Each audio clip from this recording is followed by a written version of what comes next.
संघर्ष fast news सदैव आपल्या सेवेत। नुकताच मौजे कोठारे, आंबेखोर, तलवाडा व जांभूळवाड तालुका शहापूर येथे राष्ट्रीय अन्न सुरक्षा व पोषण अभियान अन्नधान्य पिके पौष्टिक तृणधान्य उप अभियान श्री अन्न वरई व नाचणी पीक पद्धतीवर आधारित शेतकरी प्रशिक्षण आयोजित करण्यात आले होते।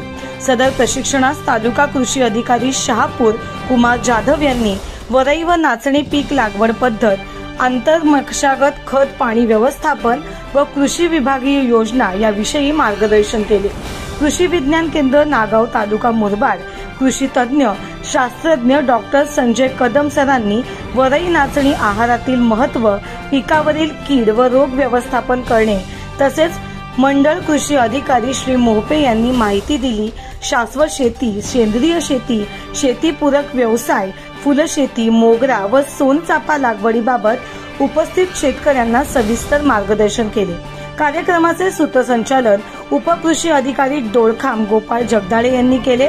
कार्यक्रमाचे नियोजन सहाय्यक कृषी अधिकारी साकडबाव रवींद्र चव्हाण, सहाय्यक कृषी अधिकारी खराडे सोनल शिंदे, सहाय्यक कृषी अधिकारी राहन वैभव सूर्यवंशी, सहाय्यक कृषी अधिकारी तलवाडा संदीप रेरा व सहाय्यक कृषी अधिकारी शेही प्रवीण निकम यांनी केले। संघर्ष फास्ट न्यूज अंकुश गोविल शहापूर। किंवा त्या साहेबांनी सांगितलं त्या पद्धतीने काठी घ्या, दोर घेतल्यानंतर दोन माणसांनी एक त्या साईडने धरायचं आणि असं फिरवायचं। फिरवल्यानंतर काय होतं, जे ओंबीमध्ये पोज्यामध्ये जी अळी असतील ना ती पाण्यात पडेल आणि हे फिरवल्यानंतर लादी पाणी सोडून द्या, म्हणजे पडलेल्या अळ्या त्या पाण्यासोबत वाहून जातील।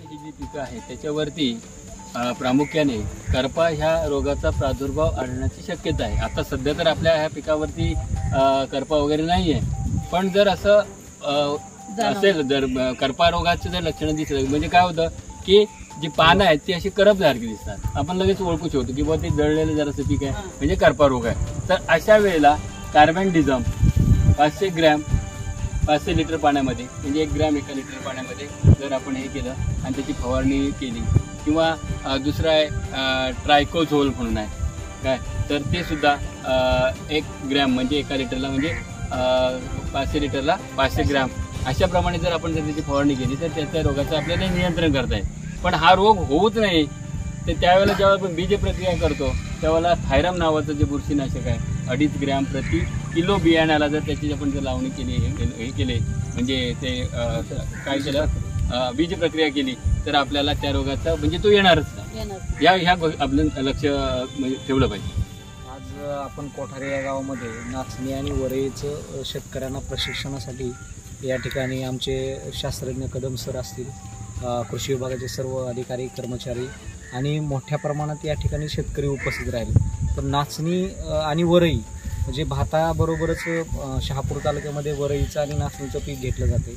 वरईला जास्त मागणी असल्यामुळे सध्या परिस्थितीमध्ये वरईची लागवड देखील मोठ्या प्रमाणात केली जाते आणि ही लागवड करत असताना शास्त्रशुद्ध पद्धतीने कशी लागवड करायची, त्याला खतं कशी द्यायची, त्याच्यानंतर त्याच्यामध्ये आंतरमशागती असतील, त्याचं पाणी व्यवस्थापन असेल, तर याचं मार्गदर्शन करण्यासाठी एक कोठारे गावामध्ये गावाची निवड करून शेतकऱ्यांसाठी 4 वर्गामध्ये हे एक प्रशिक्षणाचं आयोजन केलं होतं आणि त्याचा आज प्रशिक्षणाचा आज एक दुसरा वर्ग होता। तर मी सर्व शेतकऱ्यांना आवाहन करेल की जास्तीत जास्त शेतकऱ्यांनी हे जे 4 प्रशिक्षण होणार आहे त्याला उपस्थित राहून या प्रशिक्षणाचा लाभ घ्यावा आणि आपल्या क्षेत्रामध्ये लागवड केल्या जाणाऱ्या नाचणी आणि वरईच्या उत्पादनामध्ये वाढ होईल या दृष्टीने प्रयत्न करावे। पूर्णपणे खंड पडलेला आहे, पाऊस नाहीच म्हटलं चालले, त्यामुळे पूर्णपणे असं किंवा त्याचं ते हिरवं जे पाच आहे ते करून खाल्ले त्यामुळे ते एकदम चंदेरी कलरचं किंवा पांढऱ्या कलरचं दिसतं। तर तो आपण म्हणतो की बगळ्या पडला, बगळ्या हा रोग नसून ती एक प्रकारची कीड आहे, पाणी गुंडाळणारे आळी किंवा सुरळीतील आळी आपण म्हणतो। ती आळी काय करते, पानाचा जो हिरवा भाग आहे तो खरडून खाते, खरडून खाऊन नंतर ते पानाची गुंडाळी करते आणि त्याच्यामध्ये ती राहते। मग काही दिवसांनी काय होतं, ते पाणत असताना त्याचा प्रादुर्भाव एक 4-8 दिवसामध्ये पूर्ण प्लॉटवरती होऊन जातो। तर हे देखील पावसामध्ये खंड पडल्यामुळे दिसून येते। त्याचं कसं कंट्रोल करायचं ते सांगते, परंतु याच्यामध्ये घाबरून जायचं काय असं काय कारण नाही। पाऊस जर पूर्ववत झाला तर त्या पूर्ण आळी निघून जाणार आहे आणि बागड्याचा प्रादुर्भाव कमी होणार आहे। पण त्याच्या अगोदर तुम्हाला कशा प्रकारच्या फवारण्या कराव्या लागतील ते सर तुम्हाला सांगतील. पण याच्यामध्ये पाऊस जर पूर्ण सुरू झाला तर हा प्रादुर्भाव एकदम कमी होऊन जातो. त्यामुळे त्याच्यात असं घाबरण्यासारखं असं एवढं काही नाही. परंतु जास्तच झाला असेल की पूर्ण शेत प्रादुर्भावित झाले, ते पानं पूर्ण कट झालेत किंवा काहीच दिसत नाही शेतामध्ये, तर तुम्हाला ती फवारणी करणे गरजेचं आहे. तर अशा प्रकारे कृषी विभागाच्या वेगवेगळ्या योजना आहेत. आणि तुम्हाला नाचणी आणि वरई कशी लागवड करायची त्याच्यामध्ये दुसरे एक आहे. आपल्याकडे बघा नाचणी किंवा वरई आपण जोडणी करतो. काय करतो, ते फुलं काढून घेतो आणि नंतर हाताने बडवणी किंवा जोडणी हातानेच करतो. तर ते जोडणी यंत्र देखील 42,000 कृषी विभागातून दाखवले ते जोडणी यंत्र देखील उपलब्ध आहे. ते देखील तुम्हाला घ्यायचं असेल, कोणाला घ्यायचं असेल तर ते सुद्धा महाडीबीटी वरती अर्ज करून तुम्हाला ते जोडणी यंत्र 50% अनुदानावरती म्हणजे 30,000 त्याला देखील अनुदान तुम्हाला मिळू शकतं.